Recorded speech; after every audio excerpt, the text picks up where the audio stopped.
Kristen just needed a chance and thought she had found it.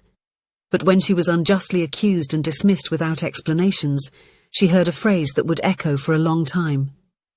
"Let's see how far you go without our help." What no one expected was that by losing everything, she would discover something much greater than a job. A purpose. Hello, my friends. I am Linda, and this is the Linda's Stories channel. I hope you enjoy this story.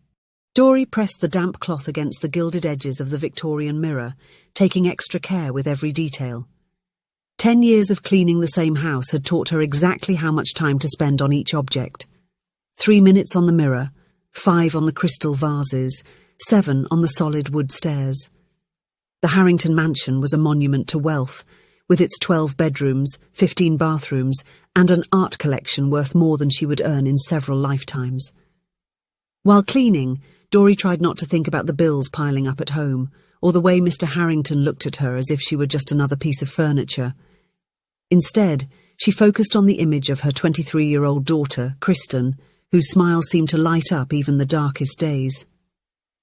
That morning, Kristen had left early for yet another job interview. Since graduating from community college with a degree in arts, the young woman had been relentlessly searching for work, trying to help the family after her father, Marco, had suffered an accident in construction that left him with reduced mobility. "Still polishing the same mirror, Dory?" Richard Harrington's cold voice echoed down the hallway. "No wonder it takes you all day to finish." Dory bit her lip and nodded. "Just making sure it's perfect, sir." "Well, when you're done, my wife wants you to reorganize the entire crystal cabinet. She's changed her mind about the arrangement." He paused, observing the middle-aged woman in front of him. "How's that invalid husband of yours? Still out of work, I imagine?" Dory felt her face heat up, but she kept her composure. It was always like this, small jabs disguised as casual conversation. "He is much better, thank you, and my daughter is looking for a job to help with the bills." Something gleamed in Harrington's eyes. "The one who went to college? And what does she plan to do with a useless degree in arts?" "She is very talented," Dory replied, avoiding eye contact, "and hard-working. She just needs an opportunity." After a few seconds of uncomfortable silence, Dory gathered the courage. "Actually, Mr. Harrington, I wanted to ask, wouldn't your metal components factory have any vacancies available? Any position would do." Richard Harrington owned Harrington Metal Works, a company that manufactured small precision metal parts for various industries, special screws, custom hinges, components for electronics, any small metallic item that required detailing. He looked at her with an expression that mixed amusement and disdain. "People of your class can't achieve anything on their own, can they? Always needing favours." He paused dramatically. "All right, I'll see if I can do you this favour and find something for your daughter to do." Dory murmured a sincere thank you, ignoring the humiliation. To her, the possibility of helping her daughter Kristen was worth any discomfort. In the small home of Dory and Kristen, located in a working-class neighbourhood, the news that Kristen had secured a job at the Harrington factory was received with a mix of relief and gratitude. Marco, sitting in his makeshift wheelchair, watched his daughter with eyes full of pride. "It's just as a cleaner, Dad," Kristen explained, noting the momentary disappointment he tried to hide. "But it's a start, and it pays more than the stores at the mall were offering." Marco took his daughter's hands in his own. "You deserved something better, with your talent and education, but I'm proud of you no matter what you do." Marco had been a welder before the accident. His hands, although a little shaky now, still remembered the days when they turned metal into art. He had taught Kristen the basics of working with metals when she was little, seeing the same passion for creation in her that he possessed. "It's temporary," Kristen assured, more to herself than to him. "Until I find something in my field." Dory, who was preparing a simple dinner in the small kitchen, looked at the two with a mix of love and concern. The overdue electric bill was hidden under the salt shaker, and she knew they would need to save money at the supermarket that week. But for now, there was hope in the air. Kristen's first day at Harrington Metal Works was as expected. Arduous, monotonous, and exhausting. The factory was a maze of noisy machines, conveyor belts, and workbenches. The smell of machine oil and heated metal permeated everything. As she ran the mop through the corridors between the large cutting machines, Kristen watched the manufacturing process with fascination.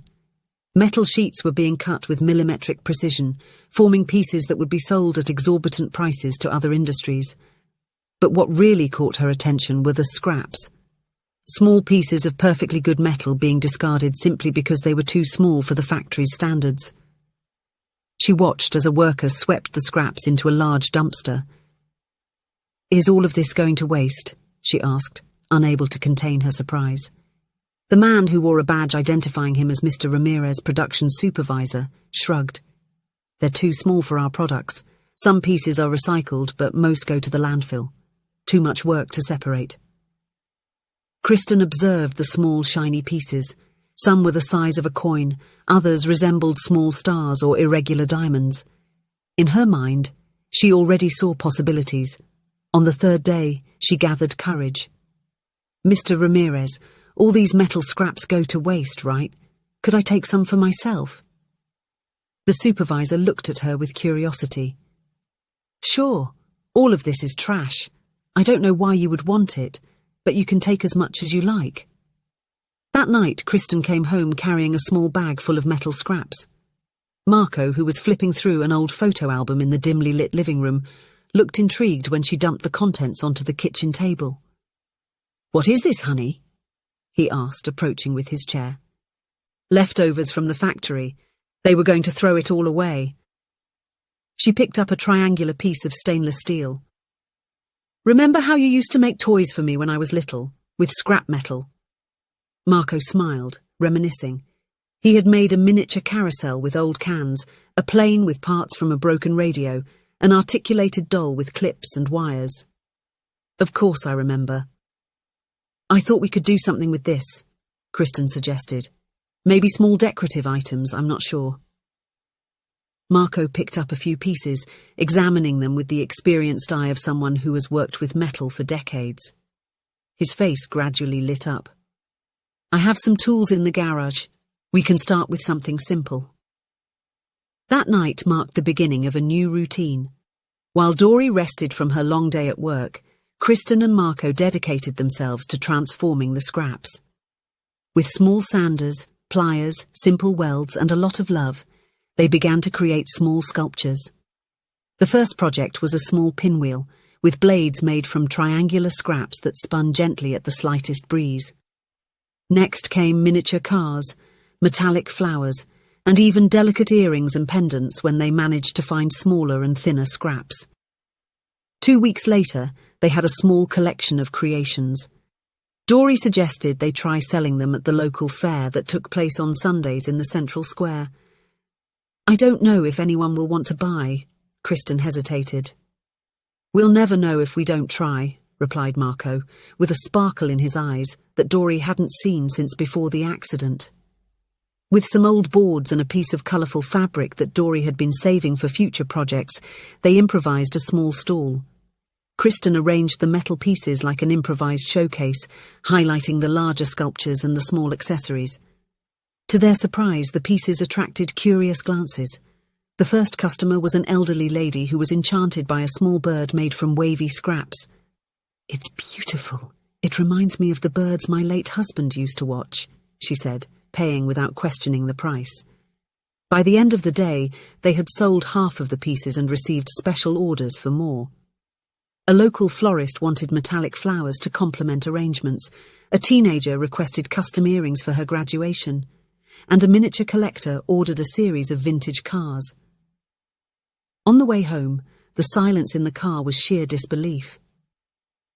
"I think we've found something here," Kristen murmured, holding the envelope with the sales money. Marco nodded, his eyes glistening. "You found a way to breathe new life into what others considered junk. That is a rare gift." In the following weeks, the small operation grew. Kristen continued working as a cleaner at the factory, collecting more scraps each day. At night, she and Marco worked on the pieces, which became increasingly sophisticated. Dory helped with the finishing touches and the organisation of sales. The extra income allowed them to pay off overdue bills and even buy better tools. Marco, who had spent so much time feeling useless after the accident, regained his self-esteem with each new creation.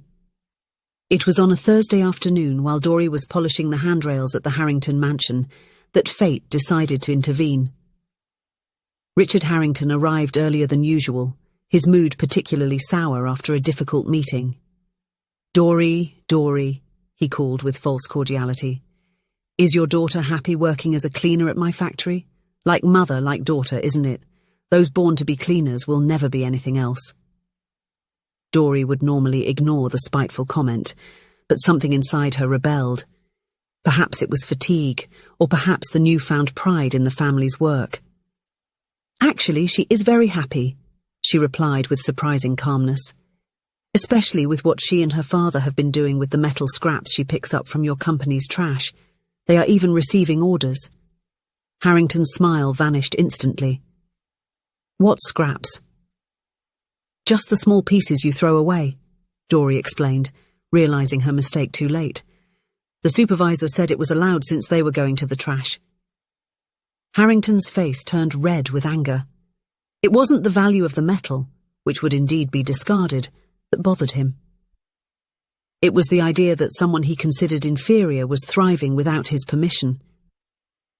The next morning, Kristen was cleaning the cutting section when a loudspeaker called her name. "Kristen, report to the manager's office immediately." Confused, she left her cleaning cart and headed to the glass-walled office on the factory mezzanine. Inside, Richard Harrington awaited her with a stern expression. "Sit down," he ordered, pointing to a simple chair in front of his imposing desk. Kristen obeyed, suddenly aware of her cleaning uniform and the product stains on her hands. "You've been stealing my supplies," he accused without preamble. "What?" "No, sir, it's not like that," Kristen replied, shocked. "I only take what's going to the trash, and Mr. Ramirez authorized it." Harrington slammed his palm on the table. "It doesn't matter. It's my supplies, and the one in charge here is not Mr. Ramirez, but me, as I am the owner and manager." He got up, walking around her like a predator. "Do you think I don't know what you're doing, taking my scraps to make trinkets and sell them around? That's corporate theft." "But those are leftovers that were going to be thrown away," insisted Kristen, fighting back tears. "No one wanted those pieces." "That's not for you to decide." He pointed to the door. "You're fired. Right now, and don't think you're going to get any payment for the days you've worked." Kristen felt as if the ground disappeared beneath her feet. She needed that job, humiliating as it was. She needed the scraps. Her family depended on it. "Please, Mr. Harrington," she pleaded. "Can I stop picking up the scraps? I just need the job." He smiled, a cold smile. "Too late. And I suggest you stop with this little trinket business too, before I decide to sue you for misuse of company property." As she got up, trembling, he added with disdain, "Let's see how far you go without my help." Kristen left the office under the curious gazes of the employees. Some seemed genuinely worried, others just relieved that it wasn't them in her place. Mr. Ramirez tried to approach to apologize, but she walked straight past, tears now freely streaming down her face. That night was gloomy. Dory couldn't stop apologizing, blaming herself for having mentioned the scraps. Marco tried to console them, but the worry was evident on his face. "And what if he really sues us?" Kristen asked, looking at the unfinished pieces scattered across the table. "We don't have money for lawyers." "He won't sue," Marco stated with more confidence than he felt. "It would be ridiculous. No one sues someone for using discarded trash." Dory sighed, absent-mindedly stirring a cup of tea. "Anyway, I think we need to stop. I can't risk my job, too. The bills." Kristen observed the tired faces of her parents. They had fought their whole lives, always facing a system that seemed determined to keep them in their place. And now, when they finally found something that brought not only money but also joy and purpose, they were forced to give up. "No," she said suddenly, surprising herself with the firmness in her voice. "We won't give up." "My dear, you heard your mother. It's risky." Marco argued. Not from these specific scraps, Kristen explained, her brain working quickly. There are other metal factories in the region, other sources of discarded material. We can start over. The next day, while her parents were busy with their tasks, Kristen began her search. She visited 3 smaller factories, explaining her project and asking for permission to collect scraps. 2 rejected her immediately, but the third, a small family-run operation called Martinez Metal, was receptive. My father always hated seeing so much good material going to waste, explained Elena Martinez, the owner's daughter and production manager. If you can give these leftovers a new life, feel free. With a new source of materials and the unexpected support of Elena, who even offered a small space at the back of the factory for Kristen to work on some pieces during the day, Kristen and her father's business gained new momentum.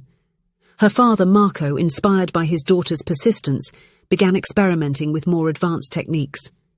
Dory, seeing the growing success, finally gathered the courage to resign from the Harrington household, a liberation that filled her with a mixture of fear and euphoria.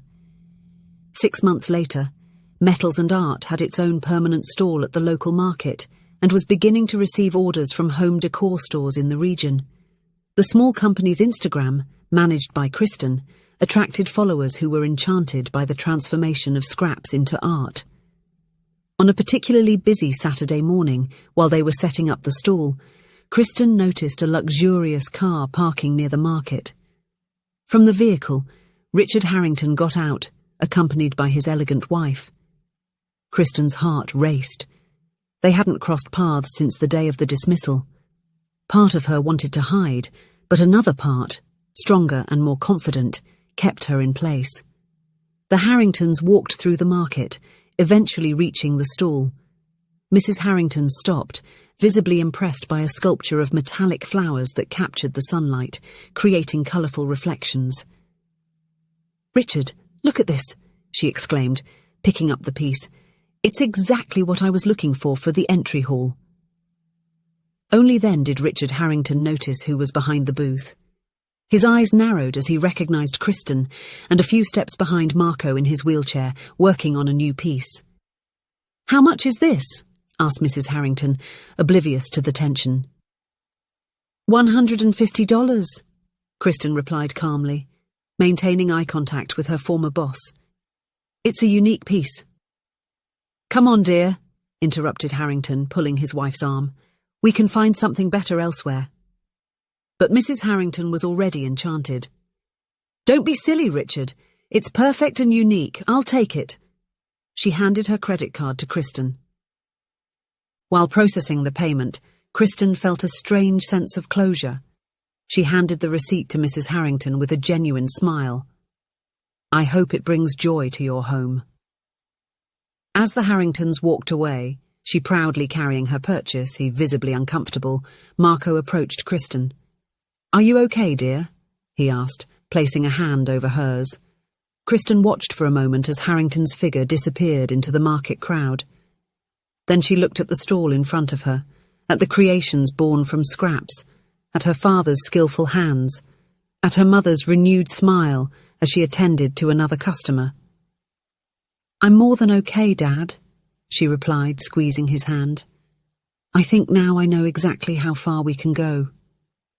In the small makeshift workshop at the back of their house, a pile of new scraps awaited transformation, just as they themselves had been. If you enjoyed the story, please leave a comment with a rating from 1 to 5 to show how much you liked it. Also, watch the video that is now appearing on your screen. See you soon.